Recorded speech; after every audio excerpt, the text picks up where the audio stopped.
Bwana awe nanyi.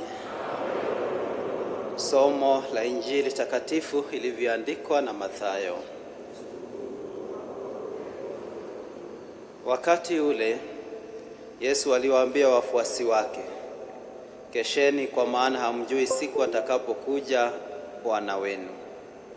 Basi fahamuni haya, kama mwenye nyumba angalijua saa japo mwizi, angalikesha asimpe nafasi ya kufuja nyumba yake. Kwa hivyo nanyi muwe tayari, kwa kuwa Mwana wa Mtu atakuja saa msiyodhani. Mtumishi gani basi ni mwaminifu, tena mwenye busara, hata Bwana anamkabidhi usimamizi wa nyumba yake, awape watu chakula wakati wake? Mwenye heri mtumishi huyu, ambaye bwana wake atakapokuja atamkuta katika kazi hiyo. Amini nawaambieni, atamweka juu ya mali yake yote. Lakini kama mtumishi ni baya, akasema moyoni mwake, bwana wangu amekawia, akaanza kuwapiga watumishi wake na kula na kunywa pamoja na walevi, basi bwana wa mtumishi huyo atakapokuja siku asiyotazamia na saa asiyojua, atamkata vipande viwili na kumpa fungo lake pamoja na wanafiki. Huko kutakuwa na kilio na kusaga meno. Injili ya Bwana.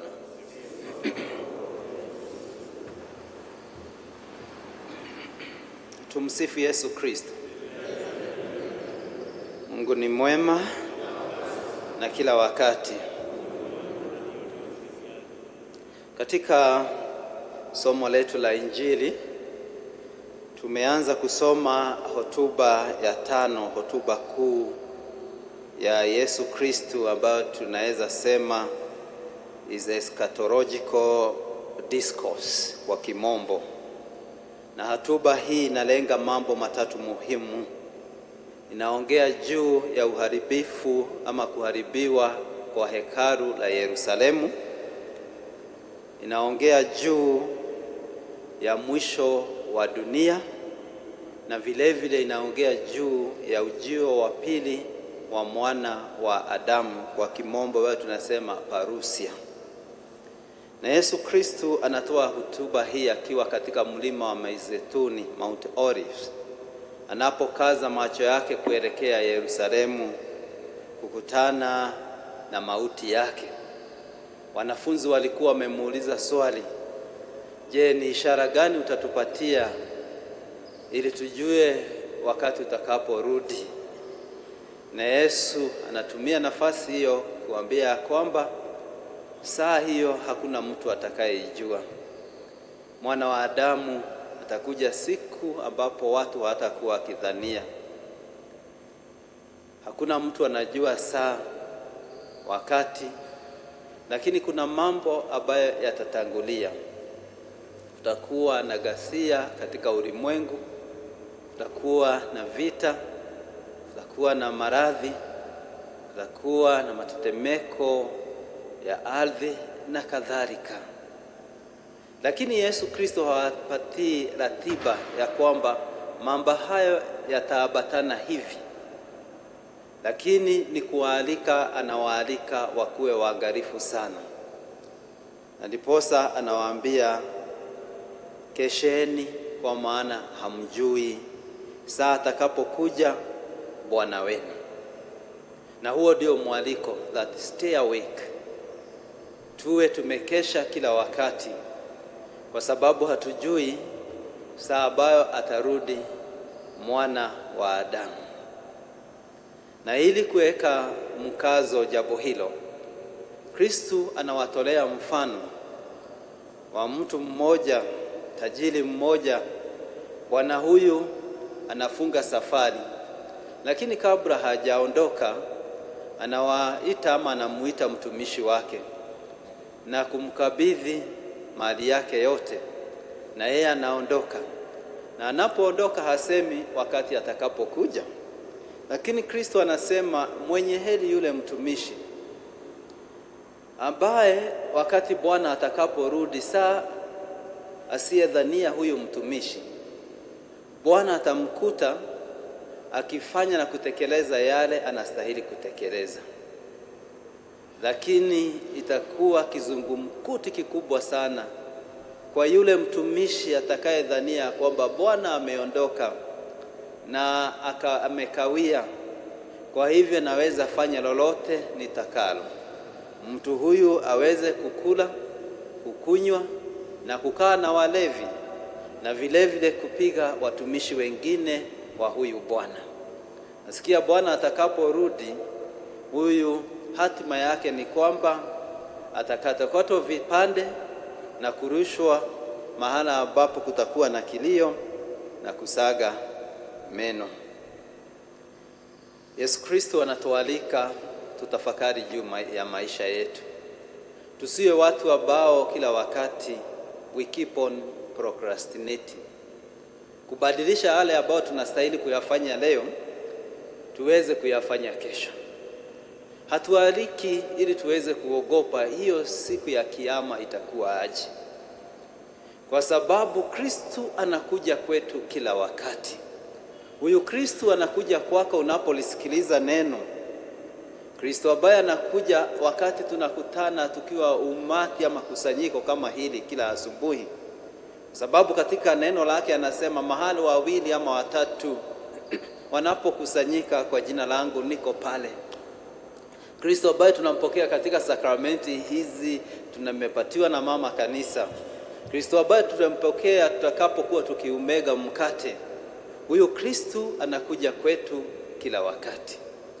Lakini anatualika tukeshe ili tuweze kutambua ujio wake na uwepo wake katika maisha yetu, ili tusiishi kiholela. Na hiyo ndio hatari kubwa hata kwetu sisi ambao ni wa Kristo. Maisha ambayo tunayaishi tukidhania kwamba tuna kila wakati. Nasema pengine najiambia nitafunga ndoa kesho, nitahararisha ndoa yangu kanisani, bado niko na wakati. Nitaenda maungamo, niko na wakati.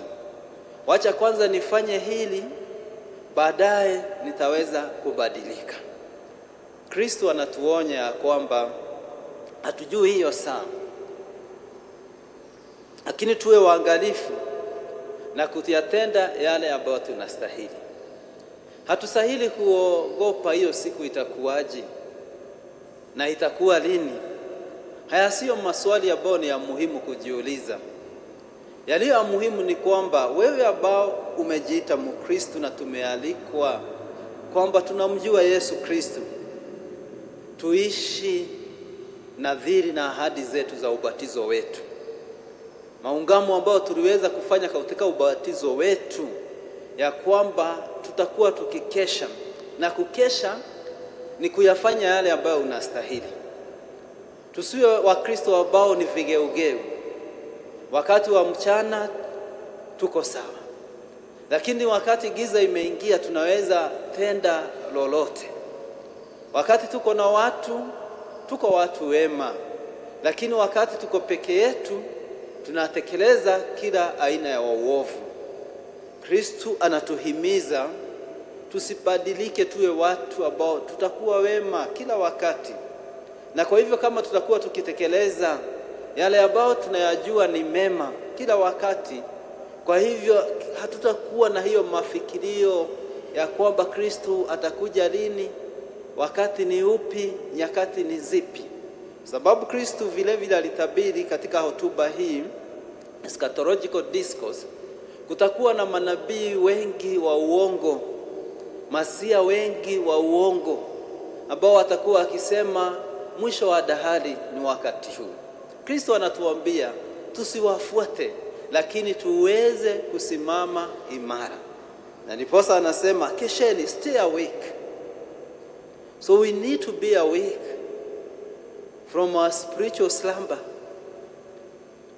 Tuondoke kwa mambo ambayo ni ya giza, mambo ambayo inafanya Ukristo wetu na ungamo wetu wa kuwa wa Kristo uwe na dosari, that we can become very faithful kwa yale ambayo tumekabidhiwa. Na hayo ndio Mtakatifu Paulo anasema katika somo la kwanza katika waraka wake kwa Wakorintho. Anatukumbusha kwamba tumekirimiwa neema, tumekirimiwa Roho Mtakatifu ambaye ametujalia baraka za kila aina, na tumepatiwa Roho Mtakatifu ambaye anatuchangamsha na kutuhuisha ili kila wakati tuweze kuwa tunakesha na kuwa waaminifu. Kama Mwenyezi Mungu ametujalia baraka, basi Kristo anatusihi tukue waaminifu kwa baraka hizo. Tusitumie hizo baraka, tuzitumie vilivyo katika kufanya uhusiano wetu na Mwenyezi Mungu uwe imara. Na vile vile kumbuka, wewe ni mtumishi ambao umekabidhiwa baraka na Mwenyezi Mungu, talanta na Mwenyezi Mungu. Mungu amekupatia hata uhai. Mungu ndio amelinganishwa na huyu bwana ambaye anaondoka, and he make you to be responsible. But then if you have been given, this time will come for you to be accountable, including the life that you have been given, the position, the job, your own words, your own actions, that you be one day be called to account for them before the Lord. Na leo kanisa inatupatia mfano mwema wa mama ambaye aliweza kukesha katika maisha ya uadilifu, maisha ya Sara, na hivyo akawa mtakatifu ambaye tunaweza muiga. Ni mamake Mtakatifu Agostino. Maisha yake haikuwa rahisi.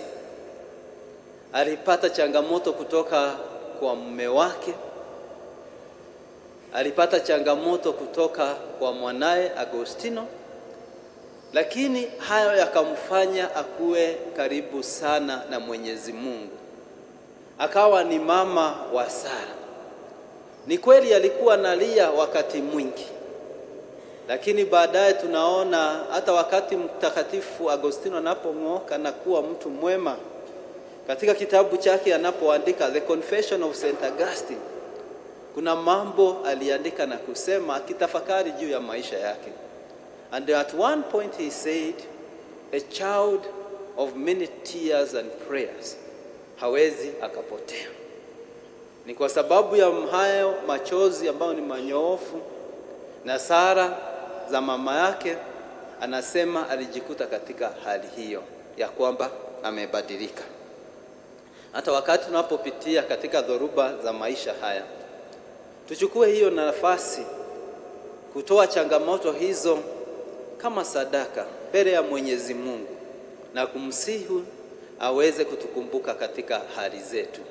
Na hakika unapounganisha changamoto zako, furaha zako, huzuni zako na yote pengine unayoweza kuwa unayapitia, kuyaunganisha na kuyafanya kama sadaka unayomtolea Mwenyezi Mungu, Mwenyezi Mungu atasikiliza dua zako, atakubariki.